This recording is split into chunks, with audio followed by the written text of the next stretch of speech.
ओम सभी को नमस्ते। ओम का उच्चारण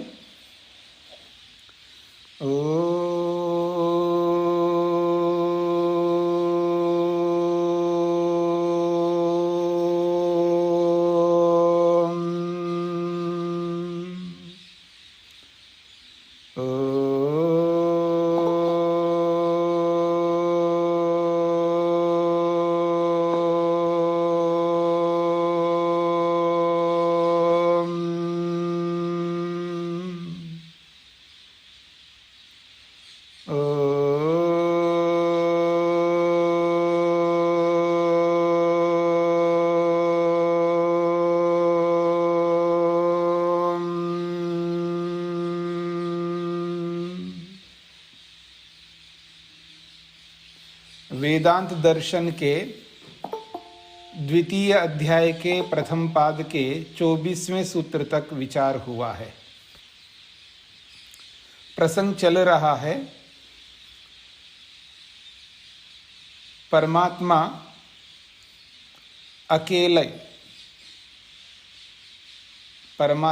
अकेले संसार का निर्माण करता है।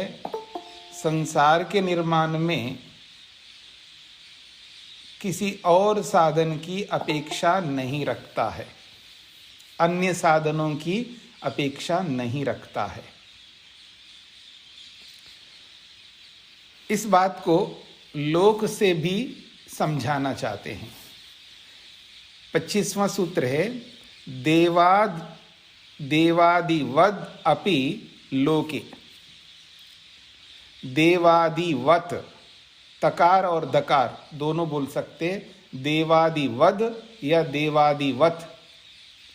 अपि लोके, लोके जैसे लोक में, संसार में, व्यवहार में हम अच्छी प्रकार समझते हैं कि बहुत से ऐसे व्यक्ति होते हैं जो हम सब लोगों से अधिक सामर्थ्य रखते हैं, अधिक शक्ति रखते हैं।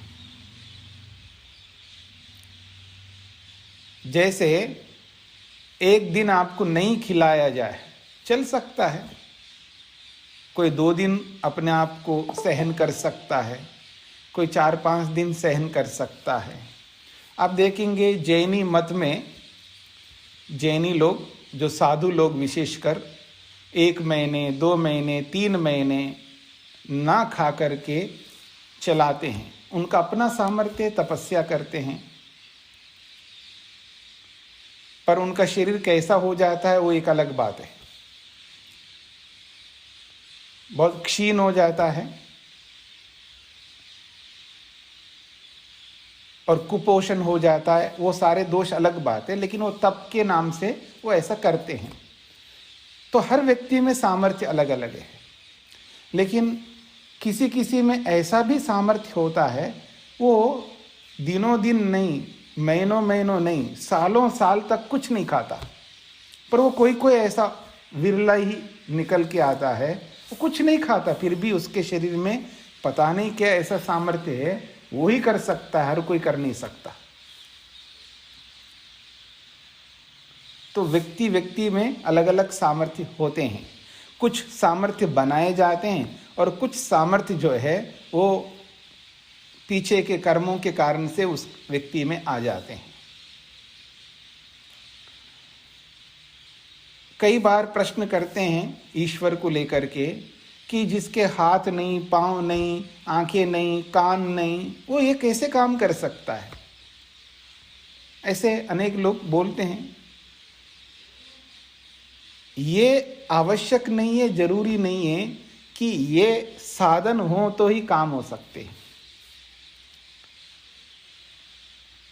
आप बोल करके काम कर सकते हो ना, बोलते हो, वाणी से बोल करके काम करते हो, कभी कभी बिना बोल करके भी काम कर लेते हो।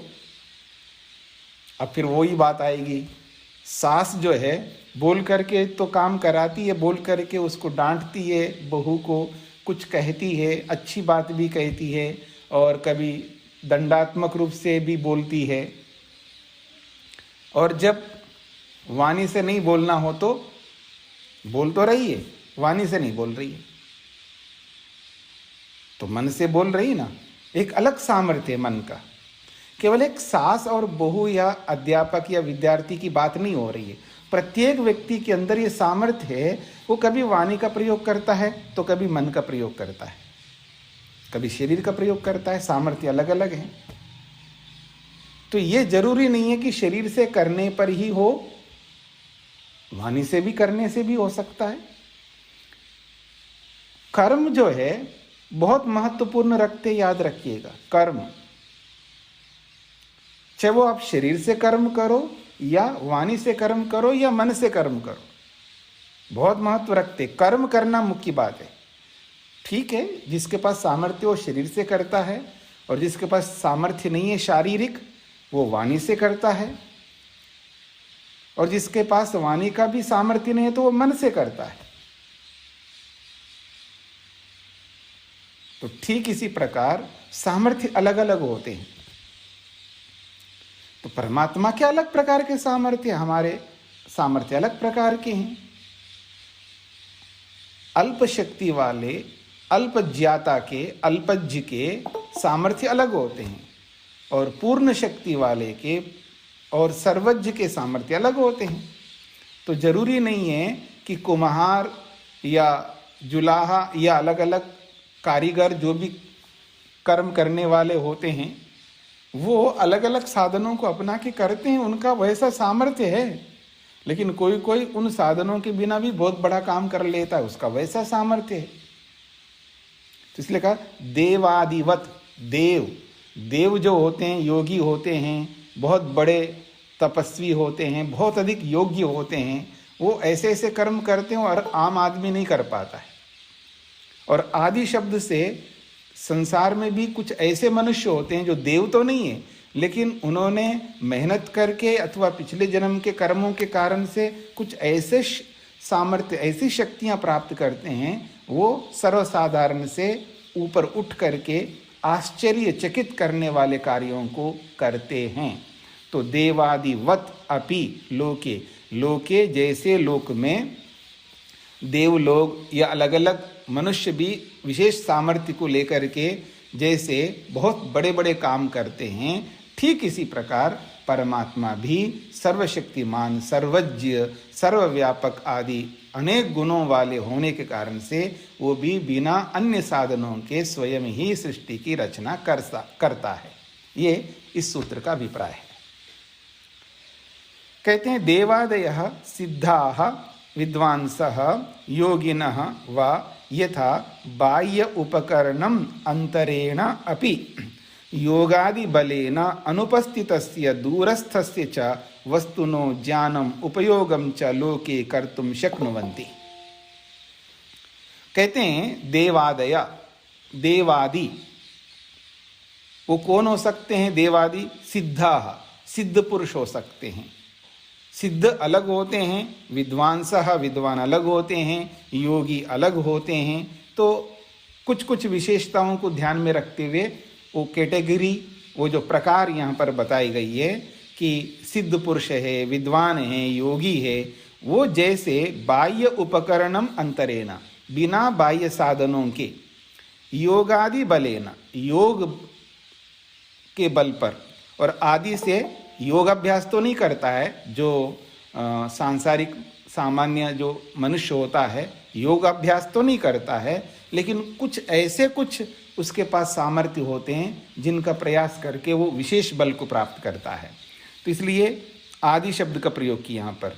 योग आदि बल के माध्यम से अनुपस्थितस्य दूरस्थस्य वस्तुना, जो उसके सम्मुख उपस्थित नहीं है, जो उपस्थित नहीं है अथवा जो दूर है वस्तु, ऐसे वस्तु के विषय में उसको ज्ञान हो जाता है। जो सामने है उसको देख करके तो ज्ञान हो ही जाता है, लेकिन सामने नहीं है, वो किसी दीवार के पीछे या कहीं ना कहीं वो वस्तु छिपी हुई है, तो अथवा बहुत दूर वस्तु है, उसका वो ज्ञान कर लेते हैं। उनके अंदर वैसे सामर्थ्य होते हैं, हर व्यक्ति में नहीं होता है। और योग में भी बताया गया है कि दूरस्थ पदार्थ को, निकटस्थ पदार्थ को, विप्रकृष्ट पदार्थ को वो जान लेते, उसके बारे में जानकारी प्राप्त करते हैं। निकटस्थ का मतलब है जैसे बिल्कुल आँख के पास में ले जाइए किसी वस्तु को, छोटी सी वस्तु को, तो हम देख नहीं सकते, एक रेंज में रखने पर ही उसको देख सकते हैं। तो बहुत निकट वस्तु है लेकिन दिखाई नहीं दे पाती है आँखों से या और किसी कारण से। लेकिन योगी व्यक्ति अपना सामर्थ्य इतना बढ़ा लेता है, वो निकटस्थ वस्तु को भी, और विप्रकृष्ट का मतलब होता है जो छुपी हुई है वस्तु, जैसे दीवार के पीछे है, या जैसे हमारे शरीर के अंदर बहुत सारे ऑर्गन्स हैं जो हमको दिखाई नहीं दे रहे होते हैं, क्योंकि वो चमड़ी से, मांस से वो ढकी हुई है वो वस्तुएं, तो दिखाई नहीं दे रही है। जैसे मशीन देख लेता है ना, मशीन देख लेता है ना, तो ऐसे ही आदमी देख लेता है, योग्य व्यक्ति, योगी व्यक्ति जैसे। तो कह रहे हैं जो वस्तु दूरस्थ है अथवा निकटस्थ है या विप्रकृष्ट है, ऐसे वस्तुओं का वो ज्ञान कर लेते हैं अथवा उन वस्तुओं का उपयोग भी कर लेते हैं।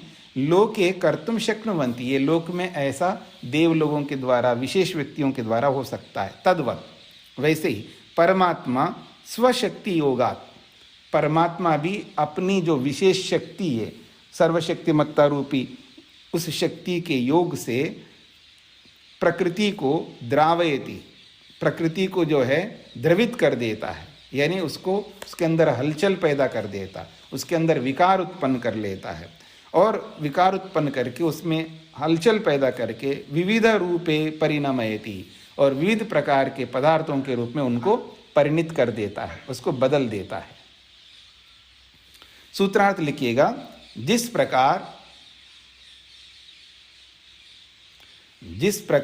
देव व शक्तिशाली मनुष्य, जिस प्रकार देव व शक्तिशाली मनुष्य, जिस प्रकार देव व शक्तिशाली मनुष्य अपनी विशेष शक्ति से, अपनी विशेष शक्ति से, अपनी विशेष शक्ति से अनेक कर्मों को पूरा करते हैं, अपनी विशेष शक्ति से अनेक कर्मों को पूरा करते हैं, अपनी विशेष शक्ति से अनेक कर्मों को पूरा करते हैं, उसी प्रकार परमात्मा भी, उसी प्रकार परमात्मा भी, उसी प्रकार परमात्मा भी अपनी सर्वशक्तिमत्ता से, अपनी सर्वशक्तिमत्ता से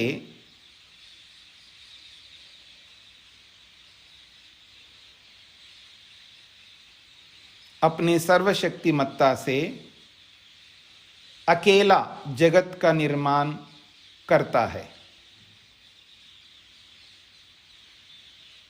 अकेला जगत का निर्माण करता है।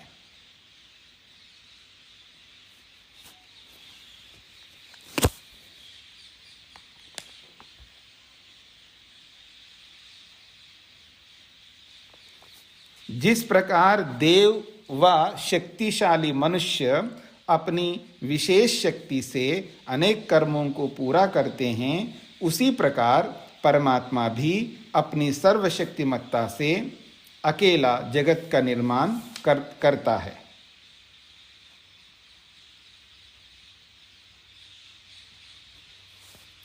आगे बढ़ते हैं। पूर्व पक्षम अवतारयति, अब प्रश्नकर्ता अपने पक्ष को प्रस्तुत करता है, यानी पूर्व पक्ष को प्रस्तुत किया जाता है। अगले सूत्र से पूर्व पक्ष को, प्रश्नकर्ता के पक्ष को प्रस्तुत किया जाता है। ये बात क्यों की जा रही है? ये बोला गया ना अभी कि परमात्मा जो है अकेला ही जगत का निर्माण करता है, उसको किसी की सहयोग की आवश्यकता नहीं, उसे किसी सहयोग की आवश्यकता नहीं, अकेला ही बनाता है। अब प्रश्नकर्ता एक बात को पकड़ता है किसी की आवश्यकता नहीं, अकेला ही काम करता है। तो जब किसी की आवश्यकता नहीं है, अकेला ही करता है, तो हमारा प्रश्न सुनो। कृत्स्न प्रसक्ति निरवयवत्व शब्दकोपः वा। कृत्स्न प्रसक्ति, कृत्स्न कहते हैं संपूर्णता को। कृत्स्न ये संस्कृत का एक विशेष शब्द है। कृत्स्न का अर्थ होता है संपूर्ण, और प्रसक्ति का मतलब है संपूर्ण की प्रसक्ति, प्रसंग आएगा। प्रसक्ति का मतलब है प्रसंग। क्या प्रसंग चल रहा है? अकेला परमात्मा संसार का निर्माण करता है, किसी की आवश्यकता नहीं है। जब आपने कहा किसी की आवश्यकता नहीं है, तो यहां संपूर्णता की बात हो रही है, तो फिर प्रकृति की भी आवश्यकता नहीं होनी चाहिए। बिना प्रकृति के करे काम, किसी सहयोग की आवश्यकता नहीं है परमात्मा को, अकेला ही करता है, तो इससे संपूर्णता की प्राप्ति हो रही है। तो कृत्स्न प्रसक्ति का मतलब है संपूर्ण कारणों की प्राप्ति हो रही है। फिर कोई कारण को नहीं लेना चाहिए, पर प्रकृति रूपी कारण को ले रहा है, प्रकृति रूपी साधन को ले रहा है। एक बात। दूसरी बात ये कही गई, परमात्मा सर्वव्यापक है, तो संसार को कितना बनाता है? एक देश में बनाता है। ये बात आई थी ना, परमात्मा एक देश में अर्थात थोड़े से स्थान में करता है। मानो परमात्मा को 4 विभागों में बांट दो, 4 पार्ट कर दो, इतना बड़ा है परमात्मा, सर्वव्यापक है। अब उसको कैसे समझें? तो समझने के लिए जितना परमात्मा व्यापक है उसके 4 विभाग कर दो कल्पना से, और उसमें से एक विभाग में संसार को बनाता है। बाकी सब विभाग जो है केवल परमात्मा है, केवल परमात्मा है और आनंद से परिपूर्ण है। तो एक विभाग में करता है, तो एक देश का प्रयोग जो हो रहा है, तो परमात्मा के निरवयवत्व का खंडन हो रहा है। क्योंकि एक भाग, एक देश, ये जो शब्द हैं ये अवयवों में होता है।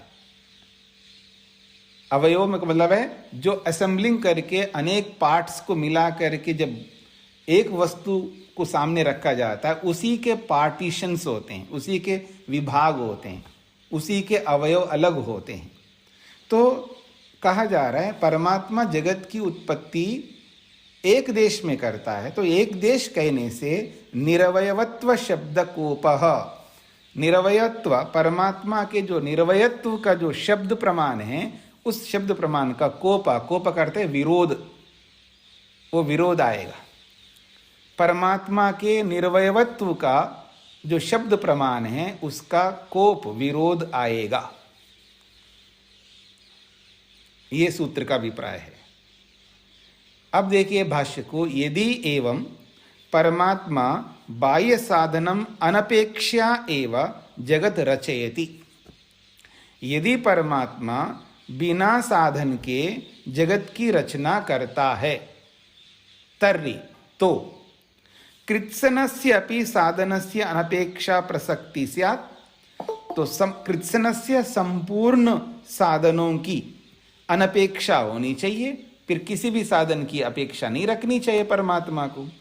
तदा, ऐसी स्थिति में, तदा प्रकृते अपि कथम कारम नाम अपेक्षा भवेत्। फिर प्रकृति को ही किस कारण से आप अपेक्षा रख रहे हो? जब अकेला किसी साधन के बिना परमात्मा सृष्टि का निर्माण करता है, तो फिर प्रकृति की सहायता क्यों ले रहे हो? तदा प्रकृते अपि कथम कारम नाम अपेक्षा भवेत्। प्रकृति का भी किस कारण, कथम कारम का मतलब है किस कारण से उसकी अपेक्षा रखी जा रही है, उसकी भी अपेक्षा नहीं रखनी चाहिए। तस्याह खलु अपि अपेक्षया न भवितव्यम। उसी को खोला है, उस प्रकृति की अपेक्षा नहीं होनी चाहिए। लेकिन ऐसा तो है ही नहीं है, परमात्मा प्रकृति की अपेक्षा ले रहा है। इसका मतलब वो सहयोग तो लेता है, और आप कहते हो बिना सहयोग के करता है। एक बात। दूसरी बात है, बाह्य साधनस्य अनपेक्षायाम अयम अन्यो अपि दोषो। बाह्य साधनों की अपेक्षा के बिना भगवान संसार को बनाता है, तो इसमें एक और दोष आ रहा है। क्या है? यद ब्रह्म तो निरवयवम, परमात्मा तो निरवयव है, यानी उसमें कोई पार्टीशंस नहीं है, उसके अंदर कोई विभाग नहीं है, पार्टीशन नहीं है ना, तो शब्देन प्रतिपाद्यते तस्य बाधनम भवेत। और शब्द प्रमाण के द्वारा उस परमात्मा को ये कहा जाता है वो निरवयव है, जैसा कि शब्द प्रमाण भी दे रहे हैं। निष्कलम निष्क्रियम, परमात्मा कैसा है? निष्कलम, कला कहते हैं विभाग को, वो निष्कलम है अर्थात अवयवों से रहित है। निष्क्रियम, उसके अंदर कोई क्रिया नहीं होती है, उसमें कोई हलचल नहीं होता है। अस्थूलम, अणु, वो स्थूल भी नहीं है, वो सूक्ष्म भी नहीं है, ऐसे बहुत सारे प्रमाण हैं। इससे पता लगता है कि परमात्मा को शास्त्र निरवयव के रूप में प्रतिपादन करता है, तो वो उसका विरोध, उसका कोप आ रहा है, उसका विरोध आ रहा है। क्योंकि एक देश कहने से परमात्मा अपने एक देश में ही सृष्टि का निर्माण करता है, ऐसा कहने पे उसके अंदर अवयवत्व की सिद्धि हो रही है, तो फिर वो निरवयव नहीं रहा। ये दो प्रकार के दोष आ रहे हैं। एक तो संपूर्णता का प्रसंग आ रहा है, संपूर्ण साधनों का निषेध का प्रसंग आ रहा है। कृत्सन प्रसक्ति, संपूर्ण साधनों का प्रसंग आ रहा है, अर्थात संपूर्ण साधनों का निषेध का प्रसंग आ रहा है। दूसरा, एक देश में सृष्टि बनाता है तो उसके निरवयवत्व, परमात्मा निरवयव है ऐसा प्रतिपादित करने वाले शब्द प्रमाण का विरोध आ रहा है।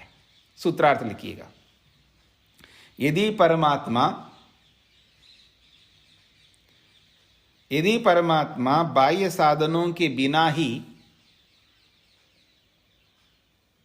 यदि परमात्मा बाह्य साधनों के बिना ही, यदि परमात्मा बाह्य साधनों के बिना ही जगत रचना करते हैं तो, जगत रचना करते हैं तो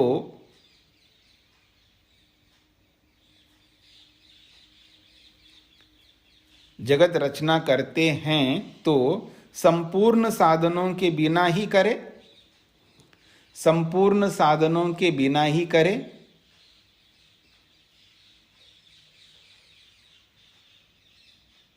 संपूर्ण साधनों के बिना ही करे, अर्थात प्रकृति को भी ना ले, अर्थात प्रकृति को भी ना ले,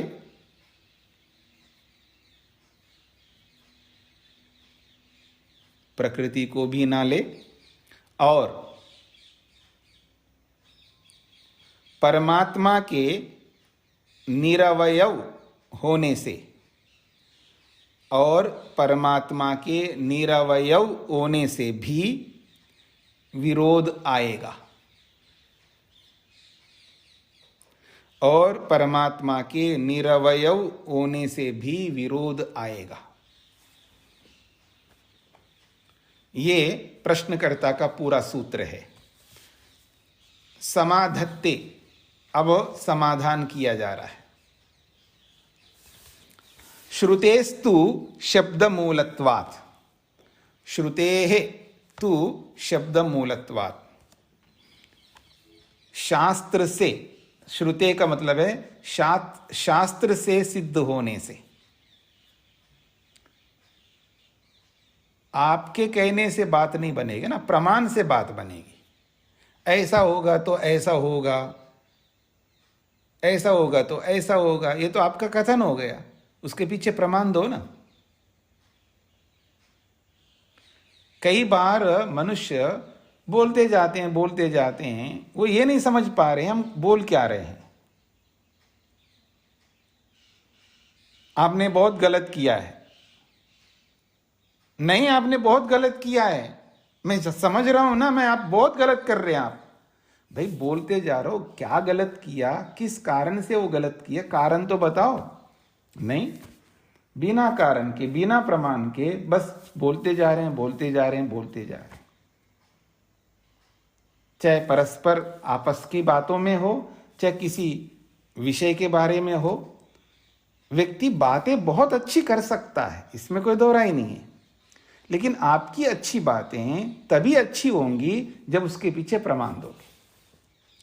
आपको स्टैंडर्ड बताना होगा। बिना स्टैंडर्ड के, बिना प्रमाण के, बिना मानक के आपकी मेरी किसी की भी बात नहीं मानी जाएगी और नहीं मानना चाहिए। तो ये कहना चाह रहे हैं श्रुते हेतु। अरे श्रुति शब्द शास्त्र प्रमाण है वहां पर।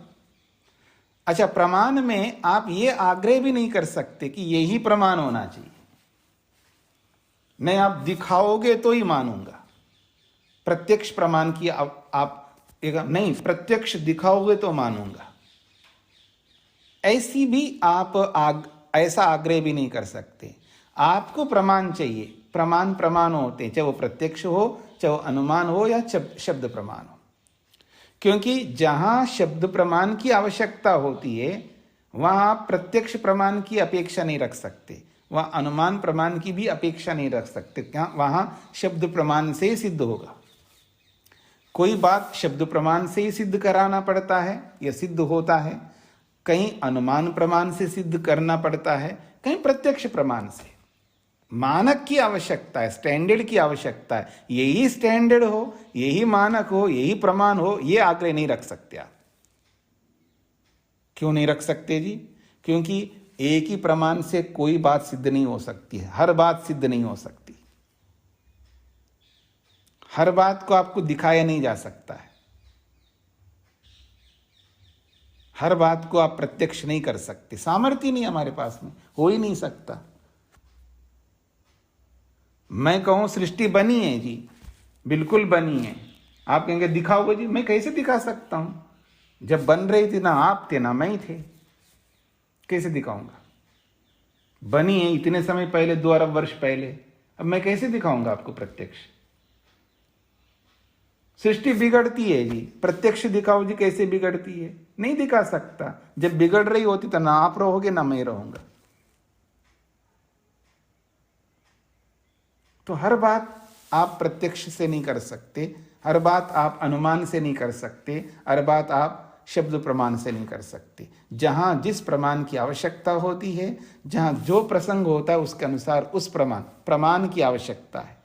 तो कहते हैं श्रुतेस्तु, शब्द प्रमाण से यानी शास्त्र से सिद्ध होने से। शास्त्र कह रहा है ना कि परमात्मा बिना संयोग के संसार को बनाता है, और वो भी शास्त्र कहता है कि वो प्रकृति को लेकर, प्रकृति रूपी उपादान कारण को लेकर संसार बनाता है। ये भी तो शास्त्र कहता है। भगवान सृष्टि की रचना करता है, ये भी शास्त्र कहता है। तभी तो हमको पता लगेगा, नहीं तो कैसे पता लगेगा? और शास्त्र ये भी कहता है कि प्रकृति को लेकर के बनाता है। अब ये जो शास्त्र कहता है, केवल शास्त्र नहीं कह रहा, शास्त्र का मतलब है उपनिषद, क्योंकि ये वेदांत किस पर टिका हुआ है जी? उपनिषद पर। वेदांत का जो आधार बेस है वो उपनिषद। तो श्रुति का मतलब है शास्त्र यानी उपनिषद। केवल उपनिषद ही कह रही हो ऐसा नहीं है। शब्द मूलत्वात्, शब्द मूलक होने से, शब्द का अर्थ है यहां पर वेद, वो वेद मूलक होने से। शब्द मूलत्वात् का मतलब है वेद मूलक होने से, वेद से प्रमाणित किया जा रहा है। वेद भी यही बात कह रहा है, केवल उपनिषद कह रही हो, केवल शास्त्र कह रहा हो ऐसा नहीं। ये समाधान किसके लिए किया जा रहा है? ये जो 26वें सूत्र में उसका कथन था, सभी साधनों के अभाव की प्रसक्ति आएगी। मतलब आपने कहा कि बिना साधन, बाह्य साधनों के, बिना किसी के सहयोग के सृष्टि बनाता है, तो प्रकृति का भी प्रसंग आ जाएगा। वो भी तो बाहर उसका सहयोग तो ले ही रहा, संपूर्ण सहयोग का निषेध का प्रसंग आ रहा है। अगर आप ऐसा कहते हो तो हम कह रहे हैं श्रुति तो कह रही है संपूर्ण का मतलब प्रकृति को, उपादान को भी नहीं लेगा, तो फिर बनाएगा क्या? भाई बनाने वाला, दुनिया में जो कोई भी बनाने वाला होता है वो अपने से भिन्न को लेकर के तो बनाएगा। कुम्हार घड़ा बनाता है तो अपने से भिन्न मिट्टी को लेकर के बनाएगा। जुलाहा जब कपड़ा बनाता है तो अपने से भिन्न रुई को, धागों को लेकर के तो बनाएगा। तो जो भी निर्माता होता है वो निर्माता निर्माण में निर्मित वस्तु से अलग होता है। इस बात को समझना है। तो कहा जा रहा है शास्त्र से सिद्ध होती है और उस शास्त्र का मूल शब्द प्रमाण यानी वेद प्रमाण होने से प्रकृति को लेकर के संसार का निर्माण परमात्मा करता है। नैव कृत्सन साधनापेक्षा प्रसंग दोषस्य अवकाशो न। कहते हैं कृत्सन साधना अनपेक्षा नहीं आ सकती है, अर्थात कृत्सन साधना संपूर्ण साधनों की अपेक्षा का निषेध नहीं कर सकते आप, ना कोई इसमें दोष का अवकाश है। क्यों? परमात्मनो निरवयवत्व बाधनम न भवति। परमात्मा का निरवयव होने का भी खंडन नहीं हो सकता। ना तो संपूर्ण साधनों की अनपेक्षा होगी और ना परमात्मा के निरवयवत्व का खंडन होगा। जो आप दोनों को लेकर के बोला है ना आपने, उसका निषेध किया जा रहा है। न ही संपूर्ण साधन की अनपेक्षा है वहां पर और न ही परमात्मा के निरवयवत्व का बाधन है, खंडन है। ये तो ही क्यों? क्योंकि श्रुतिर ज्ञापयति, अर्थात श्रुति शास्त्र बताता है परमात्मा प्रकृतिम जगत रूपे परिणमयति। परमात्मा जो है प्रकृति को लेकर के जगत के रूप में परिणित करता है, ये शास्त्र बताता है। श्रुति ही ज्ञापयति, श्रुति बताती है। श्रुति का मतलब है शास्त्र और शास्त्र का मतलब है उपनिषद। जैसे कि एकम बीजम बहुधा यह करोति, ये श्वेताश्वतर शास्त्र है ना, ये श्रुति है, ये उपनिषद है। एक बीज को लेकर के परमात्मा बहुधा यह करोति, यह परमात्मा एकम बीजम, एक बीज को लेकर के बहुधा अनेक प्रकार के कार्यों को करोति, करता है। प्रकृति विषय का ऐसा श्रुति, ये प्रकृति विषय की ही श्रुति है। तस्या खलु, इस श्रुति का मूल क्या है? शब्द मूलत्वात्, इसके पीछे शब्द मूल में होने से, अर्थात शब्दो वेदः, यहाँ पर शब्द का अर्थ है वेद, तो वेदः तन्मूलत्वात् यानी वेद मूलक होने से प्रामाण्यम, इसकी प्रामाणिकता है। किसकी? एकम बीजम बहुधा यह करोति, इसकी प्रामाणिकता क्यों है? यानी शास्त्र भी कह रहा है तो शास्त्र भी प्रमाण है या नहीं है, उसकी भी तो प्रामाणिकता करनी होती है ना, उसको भी प्रमाणित करना पड़ता है। प्रमाण को भी अनेक बार प्रमाणित करना पड़ता है जब संशय होता है प्रमाण में। जब संशय नहीं होता है तब तो कोई बात नहीं होती है, लेकिन जिसको प्रमाण के रूप में प्रस्तुत किया जाता है, जिसको स्टैंडर्ड के रूप में प्रस्तुत किया जाता है, यदि उस पर संशय हो जाए तो आपको, मेरे को, सबको उसे प्रमाणित करना पड़ेगा। नहीं जी ये तो प्रमाण हमने तो बता दिया जी, पर बस आपकी बात है, आपकी इच्छा, मानो ना मानो, ऐसा नहीं। वो उस प्रमाण में संशय पैदा कर रहा है। वो कहता है कि ये प्रमाण मैं कैसे मानूं, ये प्रमाण है, तब क्या करोगे? तो उस प्रमाण को भी प्रमाणित करना पड़ता है दूसरे प्रमाण से, चाहे वो प्रत्यक्ष प्रमाण से प्रमाणित करो, या वो अनुमान प्रमाण से प्रमाणित करो, या वो शब्द प्रमाण से प्रमाणित करो। ये कोई भी प्रमाण से प्रमाणित कर सकते हो, उसमें भी कोई आग्रह नहीं रख सकते आप, इसी से प्रमाणित करो। तो कई बार प्रमाणों पर संशय होने पर भी उसको प्रमाणित करना पड़ता है अन्य प्रमाणों को ला करके। आप ये नहीं कह सकते फिर उसमें भी संशय हो रहा है, कहीं तो रुकोगे आप, किसी को तो प्रमाणिक मानना पड़ेगा ना आपको। हर प्रमाण को अप्रमाण नहीं कर सकते हो ना।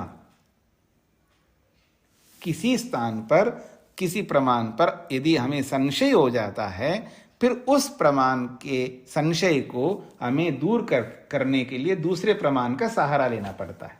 और जिसको हमने सहारा ले लिया उसको भी आप संशय युक्त नहीं कर सकते। अच्छा कर लो, फिर उसको किसी और प्रमाण को ला करके उसको सिद्ध करेंगे, तो हर जगह आप उसके पीछे जा करके ये नहीं कह सकते वो भी, उस पर भी हमारा संशय है जी, तो सब में फिर तो मैं कहूँगा आपकी माँ पर भी मेरे को संशय है। मैं नहीं मानता आपकी वो माँ है, मैं नहीं मानता आपके वो पिता है, मैं ये नहीं मानता आपके वो दादा हैं, क्योंकि इस माँ बाप को सिद्ध करने के लिए दादा दादी को लाना पड़ेगा। फिर आप उसको कहोगे तो नहीं मैं उनको भी नहीं मानता, फिर उसके पीछे जाओ, अरे किसी को तो मानोगे, कहीं तो आपको रुकना पड़ेगा ना। तो ये कहना चाह रहे हैं कि ये जो श्रुति हमने दी है, इस श्रुति का वेद मूल है, उसी से प्रामाण्यम, उसी से प्रामाणिकता होती है। वेदे ही, वेद में भी स्पष्ट कहा है, तम आसीत् तमसा गूढ़मग्रे अप्रकृतम सलिलम सर्वमा इदम तुच्छेनाभ्वपि हितम यदासीत् तपसस् तन्महिना जायतैकम। ये ऋग्वेद का मंत्र है। अत्र जगत कारणम अव्यक्तम तुच्छेन तुच्छ रूपेण एकदेशित्वेन परमात्मना सम्मुखम वर्तमानम आसीत् तत्परमात्मनो महिम्ना खलु एकम महतत्वम प्रथमम जातम इति वर्णितम। वो कहते हैं, ये मंत्र अनेक बार पीछे आपने पढ़ लिया था पीछे के सूत्रों में, इसलिए उसकी व्याख्या ना करते हुए उस मंत्र की व्याख्या ये जो कर रहे हैं उस व्याख्या पर आ रहा हूं। अत्र इस मंत्र में जगत कारणम अव्यक्तम, जगत का जो कारण है वो अव्यक्त अप्रकट प्रकृति को माना है इस मंत्र में। और वो प्रकृति अव्यक्त कैसा है?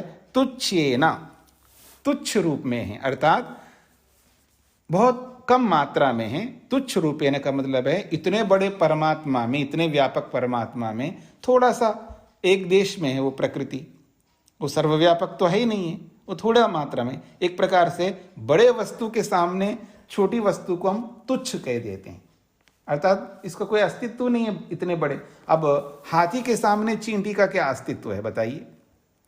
उसके सामने तो चींटी तो तुच्छ है। तुच्छ का मतलब समझ रहे हैं आप लोग? मतलब बहुत ही बड़े सामर्थ्य के सामने छोटे से सामर्थ्य को तुच्छ कहते हैं। अल्प सामर्थ्य वाला पदार्थ, ऐसा बोलिएगा। तो परमात्मा के सामने प्रकृति तो तुच्छ रूप है, यानी बहुत छोटा सा स्वरूप है उसका। तो ऐसे तुच्छ रूप में एक देशित्वेन, और वो भी परमात्मा के एक देश में है। परमात्मा तो सर्वव्यापक है और प्रकृति जो है एक देशी है, तो एक देशी के रूप में वो विराजमान है। तो वो परमात्मा न सम्मुखम, वो परमात्मा के सम्मुख वो एक देशी के रूप में वर्तमानम आसीत, वर्तमान थी वो प्रकृति। तत्परमात्मना, उस प्रकृति को लेकर के परमात्मा ने महिम्ना खलु एकम महतत्वम प्रथमम जातम, वो महिम्ना का मतलब है महतत्व के रूप में, एकम महतत्वम, एक महतत्व को सबसे पहले, प्रथमम सबसे पहले, जातम उत्पन्न किया, इति ऐसा वर्णितम वर्णन किया है इस मंत्र में। जगत का कारण अव्यक्त था, वो तुच्छ रूप में था और एक देशी के रूप में था। परमात्मा के सम्मुख वो था, वो पदार्थ या अथवा थी वो प्रकृति। ऐसे सम्मुख, परमात्मा के सम्मुख रहने वाली उस प्रकृति को लेकर के परमात्मा ने महिम्ना, अपनी महिमा से, अपनी विशेष शक्ति सामर्थ्य से, खलु एकम महतत्वम, एक महतत्व के रूप में, प्रथमम सबसे पहले, जातम उत्पन्न किया, इति ऐसा वर्णितम वर्णन किया इस मंत्र में। अतच यो अस्य अध्यक्षः परमे व्योमन, वेद में ये भी कहा है यह अस्य अध्यक्ष, जो परमात्मा अस्य इसका अध्यक्ष है, परमे व्योमन, और वो बहुत परम है, उत्कृष्ट है, और व्योमन आकाश के समान व्यापक है। तो जो आकाश के समान व्यापक है, परम है, सर्वोत्कृष्ट है, वही अस्य अध्यक्ष, इस सृष्टि का, इस प्रकृति का, इस जगत का अध्यक्ष है, स्वामी है। अस्य जगतः सर्जनम ततो अव्यक्तात् तुच्छ रूपात् अभवत्। अस्य जगतः सर्जनम, इस सृष्टि की संरचना, इस जगत का सर्जन जो है, ततः अव्यक्तात्, उसी अव्यक्त से, अर्थात तुच्छ रूपात्, तुच्छ रूप में विराजमान जो प्रकृति है उसी से अभवत, उत्पन्न हुआ। सो अस्य अव्यक्तस्य अध्यक्ष, वह इस अव्यक्त रूपी प्रकृति का अध्यक्ष है, आसीत था। इति एवं शब्द मूलत्वम दृश्यते, इसमें वेद की मूलता वेद का आधार इसमें इस प्रमाण में देखा जा रहा है। किस प्रमाण में? ये जो एकम बीजम बहुधा यह करोति, इस सब प्रसंग में, या इसी तरह उपनिषदों में जहां जहां प्रसंग आया है कि परमात्मा ने प्रकृति को लेकर के जगत की रचना की है, उन सब में वेद के मूलत्व यहाँ पर विराजमान है और साक्षात वेद कह रहा है कि परमात्मा प्रकृति को लेकर के संसार को बनाता है। एतादृशेषु सर्व परोक्ष विषयेषु वेदः खलु एव प्रमाणम भवितुमर्हति। तो कहते हैं, देखिए मेरी उसी बात पर भाष्यकार भी कहना चाह रहे हैं, एतादृशेषु सर्व परोक्ष विषयेषु, इसी प्रकार के सभी परोक्ष विषय जिनको हम देख नहीं सकते। प्रत्यक्ष का मतलब है सामने वाले, और परोक्ष का मतलब है जो हमारे सामने नहीं है, चाहे वो सृष्टि की रचना हो, सृष्टि का प्रलय हो, या ऐसे बहुत सारे विषय होते हैं जो परोक्ष हैं। सभी परोक्ष विषयों में वेद ही प्रमाण हो सकता है और कोई प्रमाण नहीं हो सकता, क्योंकि वेद ही इसलिए प्रमाण है क्योंकि इससे पुराना और कोई है ही नहीं है जो बताने वाला है। वे संसार कैसे बनता है, संसार में क्या है, ये तो ऐसा है जैसे एप्पल ने एक डिवाइस बना दिया है और हमारे सामने रख दिया है और उसके साथ एक बुकलेट दे दिया है। या कोई भी इंस्ट्रूमेंट, कोई डिवाइस आप ले लीजिएगा, डिवाइस के साथ साथ एक बुकलेट भी आता है। तो जैसे उस बुकलेट में होता है वैसे उस डिवाइस में होता है, और जैसे डिवाइस में होता है वैसे बुकलेट में होता है, अंतर नहीं हो सकता है। तो जैसा संसार है वैसे वेद में, जैसा वेद में वैसे संसार है। इसलिए वेद उसी का है जिसका ये संसार है, अर्थात जिसने संसार का निर्माण किया है उसी ने वेद को प्रस्तुत किया है।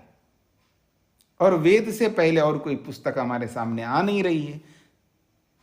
मेरे सामने एक विद्यार्थिनी आई थी कहीं से बाहर से प्रश्न करने के लिए। उन्होंने कहा कि मेरे को वेद समझ में आ रहा है कि वेद प्रमाण है, तो क्या कल को ऐसा हो सकता है कि वेद से पुराना और कोई पुस्तक वो पुरानी हो सकती, तो मान लेंगे, लेकिन जब तक नहीं आएगी, क्योंकि हमारी पीढ़ी दर पीढ़ी कितने परंपरा से ऋषि लोगों से लेकर के अब तक उनके सामने तो आई नहीं है वेद से पुरानी, केवल हमारे सामने थोड़ी है ये बात। आप समझ लीजिएगा, मेरे बाप दादा, मेरे वो उनको ले लो, ऋषि दयानंद को ले लो, 200 वर्ष 400 वर्ष 1000 वर्ष, और रामायण का काल, वो काल, ये काल, पीछे पीछे जाते जाइए, ऋषियों की परंपरा कब से चली आ रही है, उन सबको वेद ही दिख रहे हैं, और आज हमको भी वेद ही दिख रहे हैं। जब उन सबको वेद से पुरानी कोई पुस्तक दिखाई नहीं दी तो आज कैसे दिखाई देगी? तो मैंने उस विद्यार्थिनी को यही बोला, देखो जी, आप निश्चिंत रहिए, मुझ पर भरोसा रखिएगा। आप वेद को लेकर के चल सकते, कभी भटक नहीं सकते, वो लास्ट एंड फाइनल आधार रहेगा। मान लो, हाँ बिल्कुल मान लो। और उसने वो वेद पढ़ लिया और मूर्तियों को सब हटा दिया, अब वेद की पूजा कर रही है, अर्थात वेद पढ़ रही है या वेद को समझ रही है। साइंस की स्टूडेंट थी, है मतलब आज भी। तो कहने का अभिप्राय है, वेद जो है ऐसे ऐसे जो अप्रत्यक्ष परोक्ष विषय होते हैं, उन सब के विषय में वेद को ही प्रमाण मानना होगा, और कोई हमारे पीछे आधार नहीं है किसी भी विषय में। तो आइए, श्रुतेस्तु शब्द मूलत्वात्, सूत्रार्थ। परमात्मा प्रकृति को लेकर जगत रचना करता है। परमात्मा प्रकृति को लेकर जगत रचना करता है। परमात्मा प्रकृति को लेकर जगत रचना करता है। परमात्मा प्रकृति को लेकर जगत रचना करता है, यह बात शास्त्र से सिद्ध होती है। यह बात शास्त्र से सिद्ध होती है।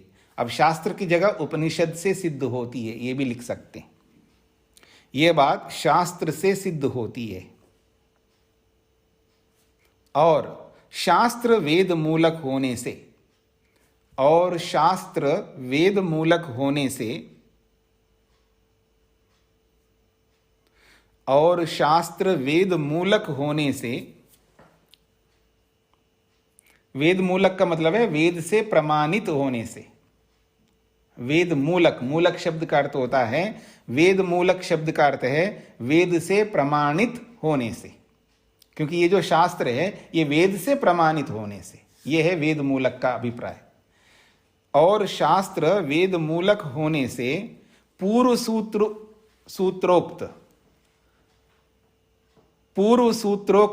कोई विरोध नहीं आएगा। पूर्व सूत्र का मतलब है 26वें सूत्र। शास्त्र वेद मूलक होने से पूर्व सूत्रोक्त कोई विरोध नहीं आएगा।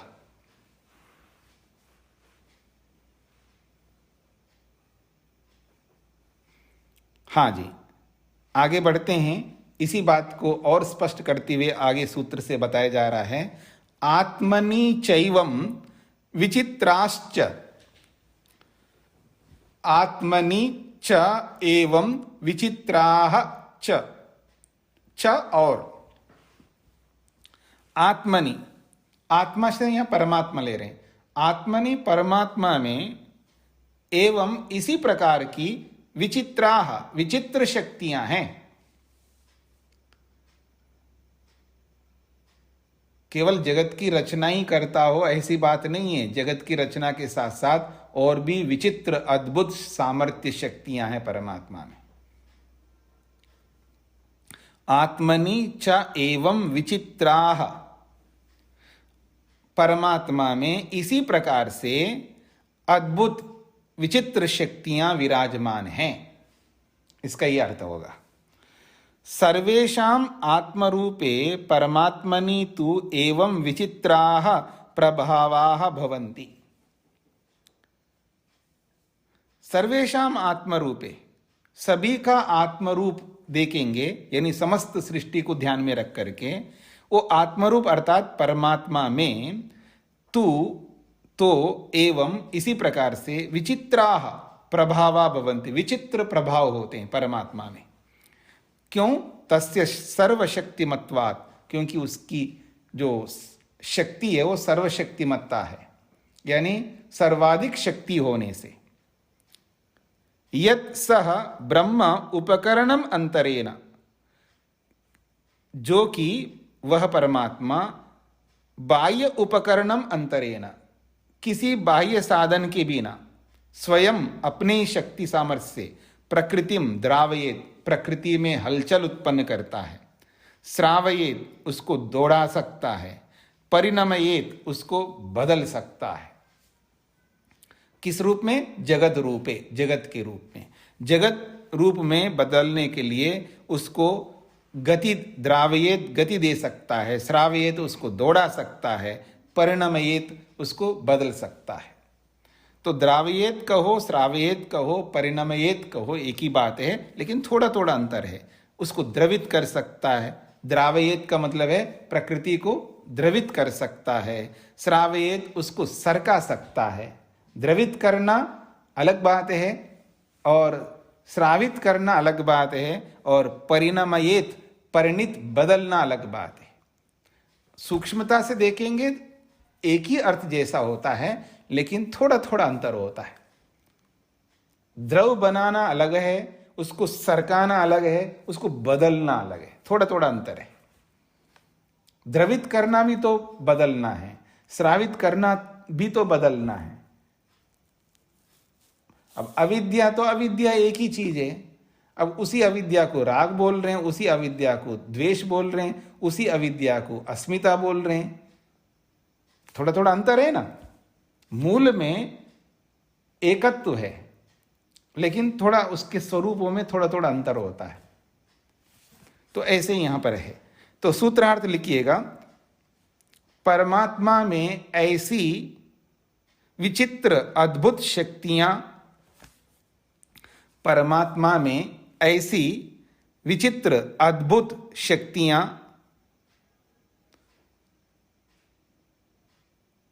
विराजमान हैं।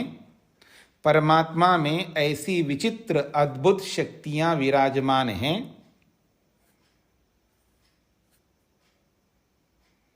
जिनसे जिनसे अनेक जिनसे अन्यों के सहयोग के बिना जिनसे अन्यों के सहयोग के बिना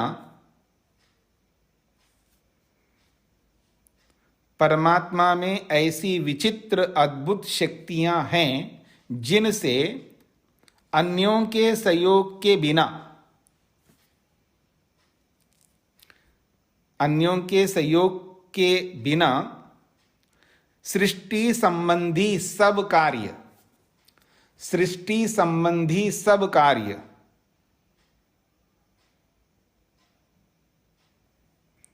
सृष्टि संबंधी सब कार्य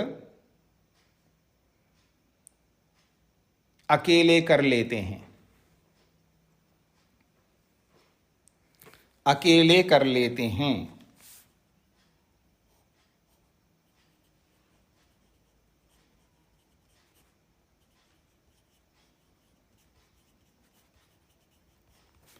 परमात्मा में ऐसी विचित्र अद्भुत शक्तियां हैं जिनसे अन्यों के सहयोग के बिना सृष्टि संबंधी सभी कार्य अकेले कर लेते हैं।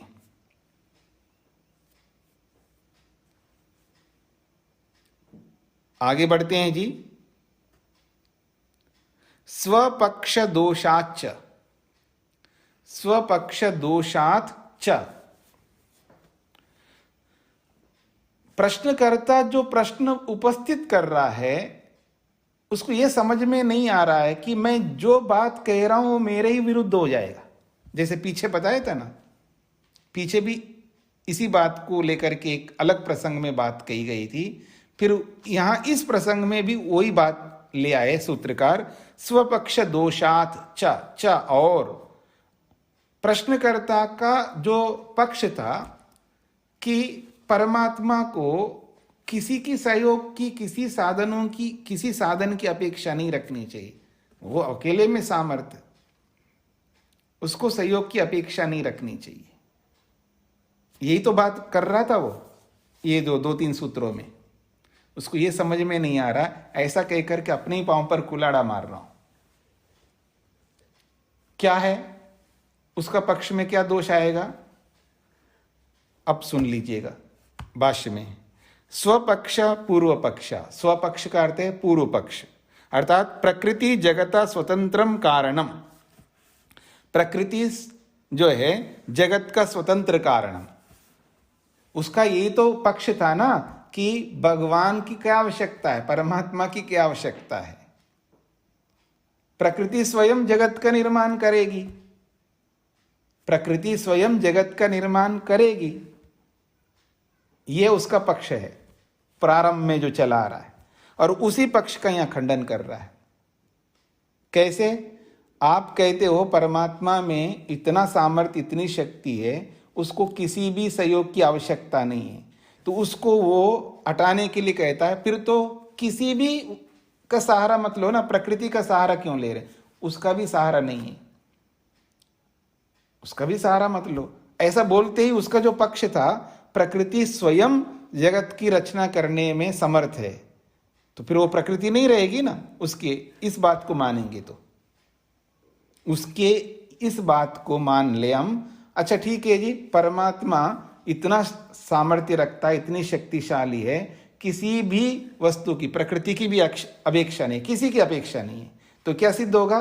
कुछ नहीं है, केवल एक परमात्मा। फिर वहीं पर जाओगे, ब्रह्म सत्यम जगत मिथ्या, केवल मात्र एक ही परमात्मा है।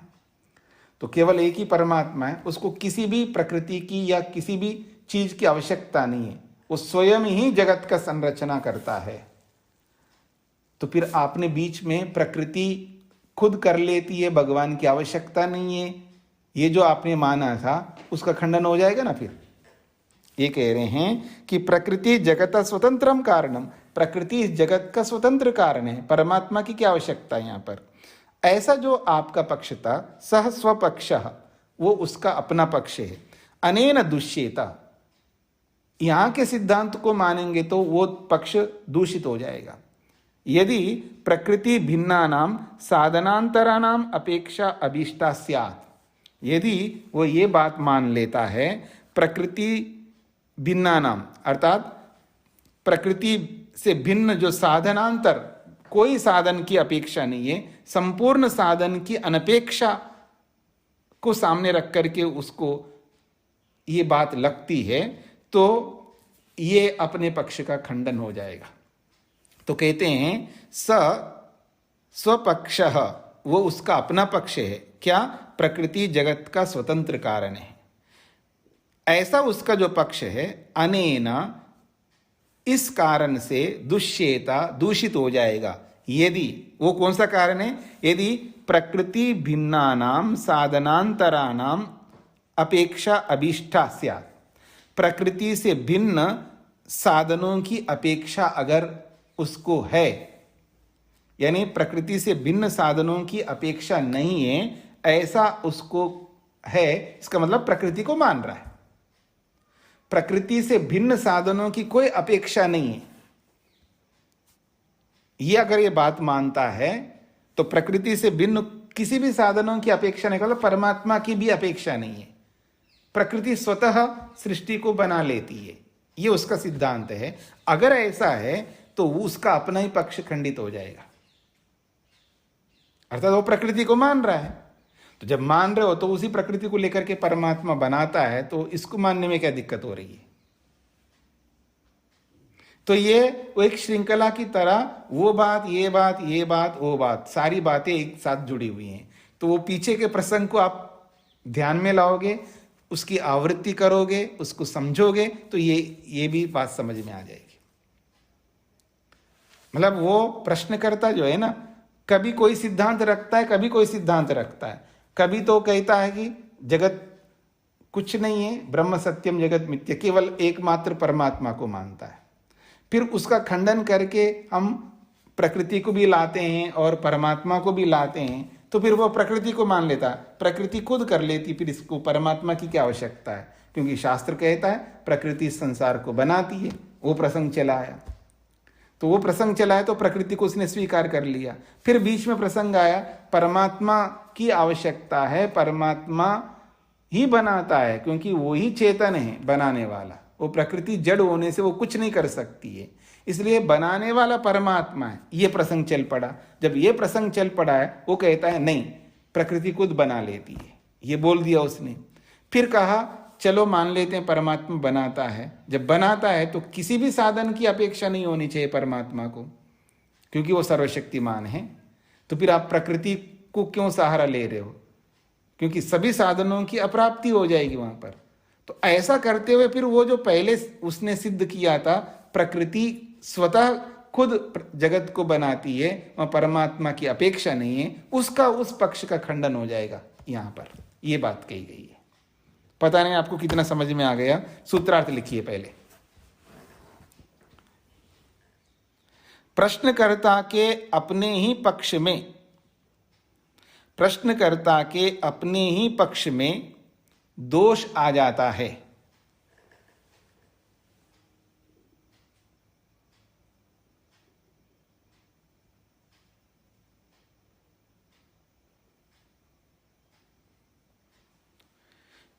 प्रश्नकर्ता के अपने ही पक्ष में दोष आ जाता है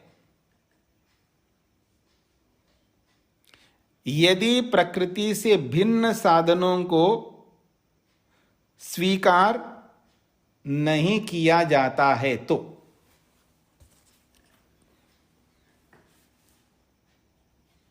स्वामी जी पुनः बोल दीजिए, आवाज कट गई थी जी। प्रश्नकर्ता के अपने ही पक्ष में दोष आ जाता है यदि प्रकृति से भिन्न साधनों को स्वीकार नहीं किया जाता है तो। इसको उल्टा भी लिख सकते हैं आप लोग। अब इसको उल्टा करके मैं बोल रहा हूं, यदि प्रकृति से भिन्न साधनों को स्वीकार नहीं किया जाता है तो, यदि प्रकृति से भिन्न साधनों को स्वीकार नहीं किया जाता है तो प्रश्नकर्ता के अपने ही पक्ष में दोष आ जाता है।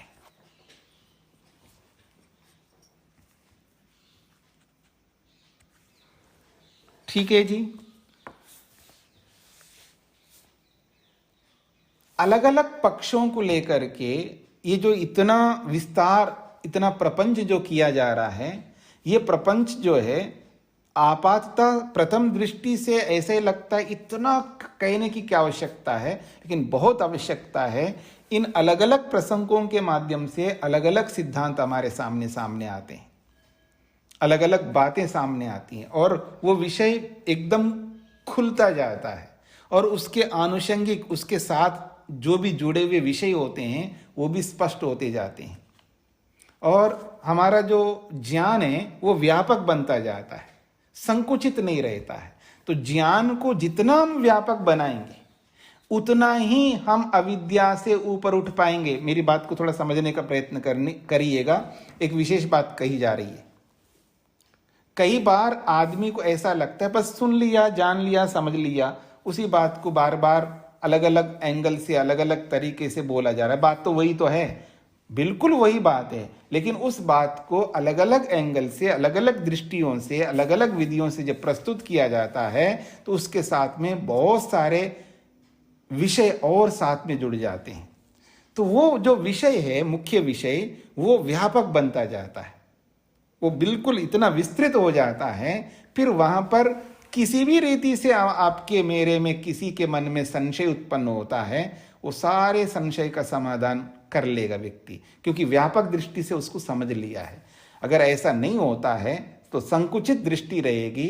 हाँ जी, समझ में आ गए, चल पड़ा, उसको ऐसा बंदा मिल जाएगा, उसको ऐसा व्यक्ति मिल जाएगा, उसको उलझाने वाला, उसको धोखा देने वाला, या उसको हराने वाला, या उसके ऊपर हावी होने वाला, तो उसका समाधान नहीं कर पाएगा व्यक्ति। इसलिए हर क्षेत्र से, हर प्रसंग से उस विद्या को, उस पक्ष को बहुत व्यापक दृष्टि से समझने की आवश्यकता है। देखिए, एक शास्त्रकार वही बात कहता है, तो अब अलग अलग शास्त्र बने किस लिए? न्याय दर्शन को देखो, वो अलग ढंग से उसी बात को कहता है, मुक्ति को कैसे प्राप्त करना। योग दर्शनकार को देखो, वो भी मुक्ति को प्राप्त करने के लिए कहता है, लेकिन उसका ढंग अलग है। सांख्य दर्शनकार का अलग ढंग है। कितने ऋषि हैं, सबके अपने अपने शास्त्र हैं, अंबार लगे यहाँ पर, शास्त्रों की अंबार लगा हुआ है, लेकिन सब एक ही बात कहते हैं, लेकिन बात अलग अलग ढंग से कहते हैं। तो दृष्टि व्यापक जब हो जाती है, वो व्यक्ति मार नहीं खाता है, वो डगमगाता नहीं है, वो लक्ष्य पर सटीक रहता है और राइट वे में, सुपथ पर चलता रहता है। अन्यथा कुपथ में जाने में कोई देरी नहीं लगती है। ओम